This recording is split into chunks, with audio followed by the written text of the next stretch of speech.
champagne. Spero che l'artico di caro svanisca prima di stasera. Spero zitti su. Why can one never go to the first night of a Pirandello play without there being a fight? Let's just hope no one gets hurt. It's a fine state of affairs, though. I mean, when you come to other people's plays, you can make yourself comfortable and accept the illusion that the stage creates for you.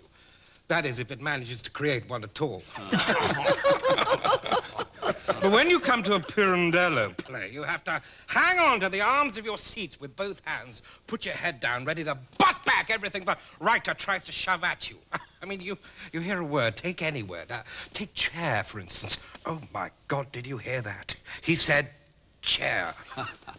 I'm not going to let him get away with that. Who knows what might be under the chair? Yes, it could be anything, everything. Except that is for a bit of poetry. Exactly, and what we want is poetry. Look, if you want poetry, why don't you look for it under somebody else's chair? Oh. We've had enough of this spasmodic nihilism. And the pleasure he gets from denying things. Being negative just isn't constructive. Bene. Burn me.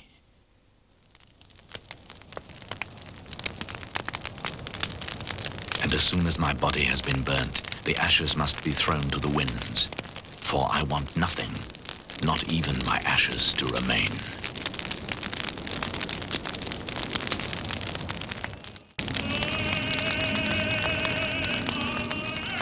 But if this cannot be done, the funeral urn must be taken to Sicily and walled into some rough stone near Agrigento, where I was born.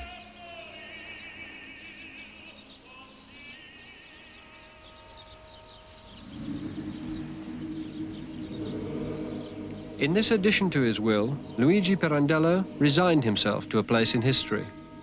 With the understanding of human nature which characterizes his work, he realized that as Italy's leading playwright, his last remains would not be allowed to vanish without a trace as he wished. So they lie where Pirandello was born, within the few square kilometers of Sicily, between Agrigento and the sea, at one of the southernmost points in Europe. The area was first colonized by the Greeks with their temples and amphitheaters in 800 BC, and it's still known by its Greek name, Chaos, or Chaos. Pirandello was literally, as he proudly claimed, a son of chaos, an appropriate title for a writer whose work contains all the shifting uncertainty, anxieties, and formlessness of modern existence. Pirandello brought his arts theatre to London in 1925, at the beginning of what was to be a triumphant world tour. At 58, he'd lived more of his life in the 19th century than the 20th, but he'd just reached the high point of his career. The previous 5 years had seen the controversial opening of plays like 6 Characters in Search of an Author and Henry IV, plays in which Pirandello's originality finally burst through to an international audience, which was now ready to recognize a new and unmistakable 20th century voice. Quiet, please. The producer's here. Good morning. Good morning, everyone. I can't see a thing here. Could we have some lights? Workers, please. No, too early. What is the point of 4 generations of light in one lifetime, eh? Yes, 4. I was born by oil lamp, I grew up with paraffin, I studied by gaslight, and I've always written by electric. It's too many, hurts the eyes, and I'm quite sure it can harm the mind. Maybe it can, you know. Good, right. Let's get started. The House of Leone Gala, a peculiar room, both dining room and study. On stage are Leone Gala, Guido Venanzi, and Philip, who is known as Socrates. When the curtain rises, Leone Gala, in a cook's hat and apron, is beating an egg in a dish with a wooden spoon. Philip is beating another, and he is dressed as a cook, too. Guido Venanzi is sitting listening. Right. Now, remember, in the first act, Leone has explained to his wife's lover, Guido, that cooking helps him keep his balance in what he calls the game of life. Now, you must keep up the pace in this scene at all costs. Give that to me. Yes, my dear Venanzi, he's so rude to me sometimes I wonder why I put up with him. Don't talk so much and carry on beating that egg. You see, Venanzi, anyone would think that he was the master and I was a servant, but he amuses me. You see, Philip is my tame devil. I wish the devil would fly away with you. Now, you see, he's swearing. One can hardly talk to him. No need to talk. Just shut up. Really? Socrates? Now, don't you start calling me Socrates. To hell with Socrates. I've had enough of it from the master. I don't even know who he is. What, you don't know him? No, senor, and I don't want to have anything to do with him. Keep an eye on that egg. All right, I'm watching it.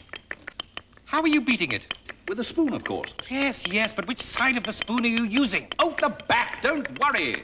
He used not to be like this. Bergson has done for him. Oh, now he's trotting out that Bergson thing again. Yes, and why not? Do you know, Venanzi, since I expounded to him Bergson's theory on intuition, he's been a completely different man. He used to be a powerful thinker. I've never been a thinker, for your information. You see? Yeah, and I'm not allowed to say that Bergson has ruined him. Mark you, I agree with what you say about his views on reason. Well, if you agree, there's nothing more to be said. Beat that egg. I'm beating it. I'm beating it. But just listen a moment. According to Bergson, everything in reality that is fluid, living, mobile, and indeterminate lies beyond the scope of reason. Though how it manages to escape reason, I don't know, seeing that Bergson is able to say it does. What makes him say so if it isn't his reason? And in that case, it seems to me it can't be beyond reason. What do you say? And what are you doing now? Right you are. I'm beating the egg. Look.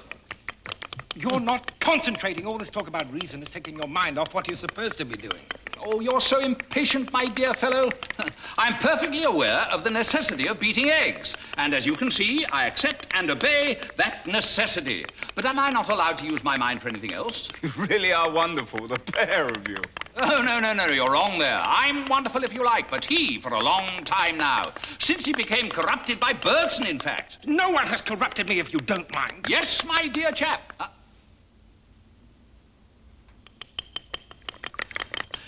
You've become so deplorably human, I don't recognize you anymore. Pirandello wrote Rules of the Game, from which that scene comes, in 1919, a time when all the certainties of life had been shattered by World War I. 19th century philosophical notions of an ordered, logical universe lay in ruins all over Europe. At the same time, his wife, who'd been ill, went into an asylum, and it seems that private and public events conspired to release in him a sudden burst of creative energy.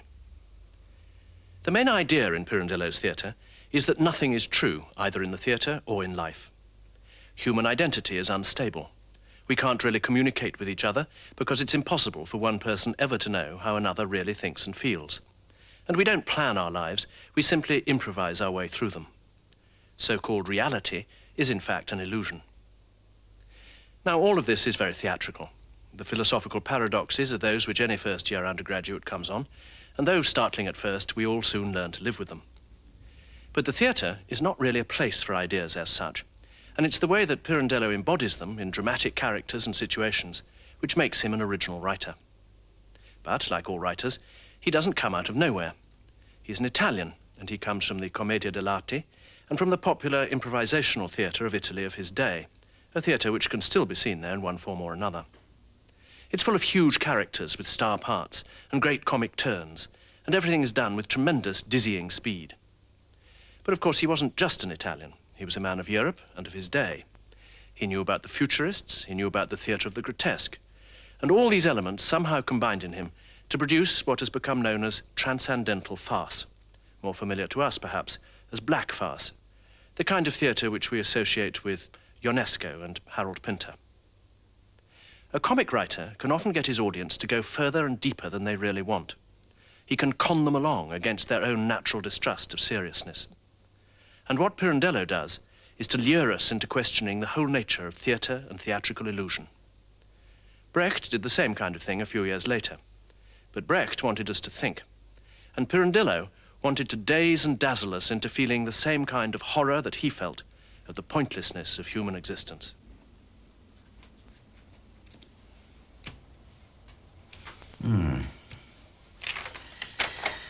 To me, it was never enough to present a man or a woman simply for the pleasure of presenting them, to tell a particular story simply for the pleasure of telling it, or to describe a landscape simply for the pleasure of describing it.